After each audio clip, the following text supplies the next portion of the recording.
Hello दोस्तों, मेरा नाम अक्षय सारस्वत है और मैं आपका स्वागत करता हूं अपने यूट्यूब चैनल में जिसका नाम है स्टोरी बाय अकी।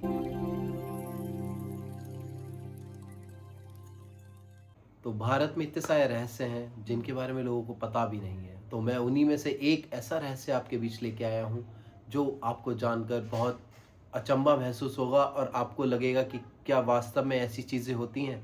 क्योंकि जब मैंने पहली बार ये सुना था तो मुझे भी ऐसा ही लगा था। दोस्तों, भारत में एक जगह है जिसका नाम है काली घाटी।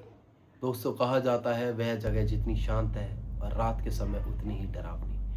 दोस्तों, हद तो तब तक हो जाती है जब वहाँ के लोग रात होते ही अपने घरों के दरवाजे बंद कर लेते हैं, सोने या आराम करने के लिए नहीं, डर से। तो दोस्तों, मैं आपको बताने जा रहा हूँ एक ऐसे साधु की कहानी जो शिव जी का बहुत बड़ा भक्त था। काली घाटी में एक शिव मंदिर है। शिव मंदिर के बारे में ये कहा जाता है कि उस शिव मंदिर में एक साधु रहते थे जो अघोर क्रियाएं कर रहे थे। उन्हें अमृतत्व प्राप्त करना था, इसी वजह से वो वहाँ तपस्या करते थे। तपस्या करते हुए उनकी साधना शिव जी से अलग होकर वो काली शक्तियों के प्रति ज़्यादा उनका रुझान हो गया या ज़्यादा वो डीपली जानने लगे।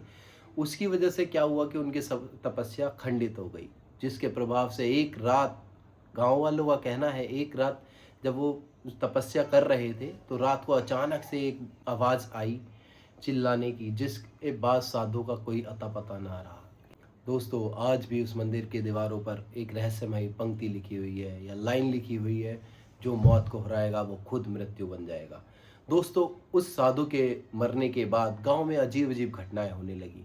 जैसे रात के समय, रात के 3 बजे किसी साधु का दिखाई देना, त्रिशूल के घिसने की आवाज़ें आना। ये गांव वालों के अंदर एक अजीब सा डर व्याप्त करने लगी, क्योंकि गांव वालों का कहना था वहाँ पर एक साधु की छाया दिखाई देती है, काली छाया। तो दोस्तों, आइए बात करते हैं उसी जगह की एक सत्य घटना के बारे में। ये बात है सन 1998 की, जब 4 दोस्त इस स्टोरी के बारे में सुनकर, स्टोरी के बारे में जानकर उस जगह गए। होते हैं बहुत से लोग, जैसे मैं हूँ, आप हैं और सब भी हैं, जो बहुत से लोग रहते हैं जिन्हें रुचि रहती है इन जगह ऐसी बातों को जानने की, ऐसी स्थानों पे घूमने की। मगर ठीक है, जानना चाहिए, जगह घूमना भी चाहिए। ऐसा नहीं है कि मैं ये नहीं कहता कि आप नहीं जाइए, बहुत से लोग बुरा ना माने। तो मेरा कहने का मतलब यही है कि जानिए, मगर इतना भी ना जानिए कि आपकी जान पर ही बनाए। तो दोस्तों, अब आते हैं अपनी कहानी की ओर। तो 4 दोस्त काली घाटी की कहानी जानकर काली घाटी की तरफ गए। काली घाटी वो पहुंच गए, सब कुछ सही था। दिन में बिल्कुल वातावरण नॉर्मल था। जैसे मैंने आपको पहले ही बताया है कि काली घाटी में दिन का वातावरण बहुत ही शांत रहता है, मगर रात, रात तो कुछ भयानक ही लेके आती है। तो दोस्तों, अब लौटते हैं अपनी कहानी की तरफ। तो मैं इसमें ये बता रहा था आपको, गांव वालों ने बहुत समझाया, बहुत रोका कि आप वहाँ मत जाइए। रात के समय वह जगह, वह जंगल बिल्कुल सही नहीं है, वो इलाका बिल्कुल सही नहीं है। मगर वो दोस्त कहाँ मानने वाले थे। उन दोस्तों ने ठान लिया था, वो ठान कर ही आए थे कि हम ऐसा करेंगे। तो दोस्तों, वो रात के समय उस शिव मंदिर में पहुँचे। शिव मंदिर में जैसे ही वो पहुँचे, गए, तो शुरुआत में तो बिल्कुल शांति थी।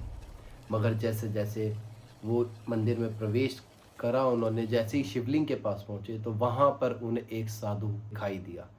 वह साधु के ऊपर उन्होंने जो उनमें से जितने बता पाए, जितना वो थोड़ा बहुत बोल पाए, मैं वो आपको बताने जा रहा हूँ।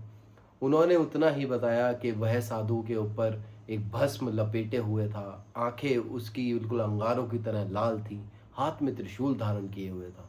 यह देखा उन्होंने साधु को। साधु धीरे धीरे उनकी ओर बढ़ने लगा।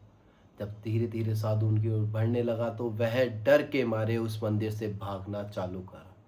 जब उन दोस्तों ने वहां से भागना चालू करा तो भागते भागते भागते भागते उनमें से एक दोस्त स्वतः ही गायब हो गया। दोस्तों, आज तक नहीं पता कि वो कहाँ है, ना उसे खोजा जा सका है। बहुत से लोगों ने कोशिश करी मगर वो नहीं मिला। मगर उनमें से 3 दोस्त गांव वालों के पास सुबह तक पहुंच गए थे। गांव वालों को उन्होंने सब कुछ बताया, मगर वो ज़्यादा कुछ बोल नहीं पाए। बस उन्होंने कहा कि वहाँ कोई था।